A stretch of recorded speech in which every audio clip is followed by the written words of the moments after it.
One of the big challenges that we've had for decades in setting up access controls and filtering or allowing traffic through the network is identifying who is behind that traffic.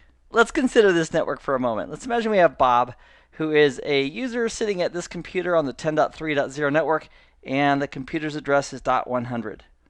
And furthermore, let's imagine it's our intent that we are allowing Bob to get access through this gateway, through Firewall 2, to access this web server just like that. And here's the challenge. If we set up a rule on our firewall that says, please allow traffic from 10.3.0.100 if it's going to 67.83.0.100, and if it's HTTP, and then go ahead and permit that traffic. So we might think, well, great, we've implemented our access control, so now Bob at this computer can get to that web server. But what if Bob's computer is turned off, and somebody else configures their computer? Let's go ahead and imagine Lois, and Lois is using the IP address of 10.3.0.100, and she's sending traffic through the firewall. Well, guess what? The access control really isn't paying attention to the user or the person behind that IP address. It's just based on the IP address. So wouldn't it be great if we had some way of training the gateway to be aware of not only the addresses involved, but also the individual users, or even better yet, the computers specifically behind those IP addresses? And Checkpoint has solutions to solve that problem through a feature called identity awareness, at which point we can start building our security policies and rules based on information such as, what is the user behind this IP address? Or what computer is this behind that IP address? All used as conditions in a security rule.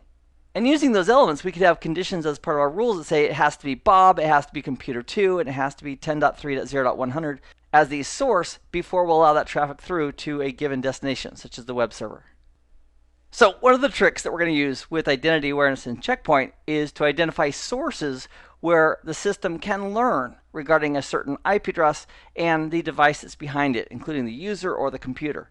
And some of those sources would include Active Directory. So if we have Active Directory running on our network, we can query Active Directory and learn from that. Because every time somebody logs in or they lock their screen, all that information regarding the IP address associated with that security action are recorded in logs in Active Directory. So we can just ship that information over to our gateways so they can associate the user like Bob with a specific IP address.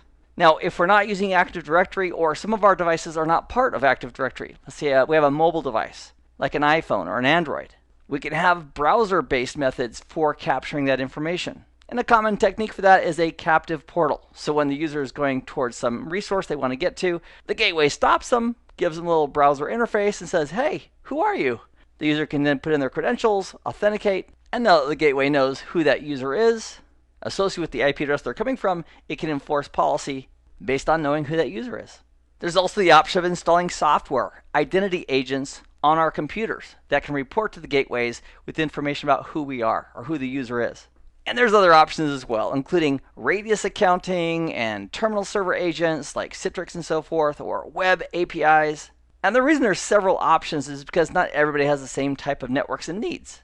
And Checkpoint wanted to give the opportunity to collect that information regarding users and associated IP addresses so that in almost any environment we could implement identity awareness and have security policies based on users and computers as opposed to just strictly IP addresses and services. And in order to implement the security in our policies, there's another object that we're going to be leveraging with identities, and that is an access role object. And the cool thing about an access role object is it allows us to combine the elements that we want to consider matching for that rule, which can include network addressing, the users and or groups that a user is a member of, the actual computer or a group of computers where that traffic is coming from, as well as remote access clients. So we would create an access role object and then simply include that as part of one of our security rules that can now implement our policy based on those factors, including the network they're coming from, the computer they're on, or the user they are. And one of the huge benefits of using identity awareness is not just better security policies that are more accurate, but it also is amazing for logging. If we want to find out who it was that sent this packet from this source to this destination, in the logs it's going to have the identity, for example, Bob or Sally or Lois, associated with those packets. So it's very easy to go back and track who sent what across the network. In this nugget, we've taken a look at the concept of identity awareness. I hope this has been informative for you, and I'd like to thank you for viewing.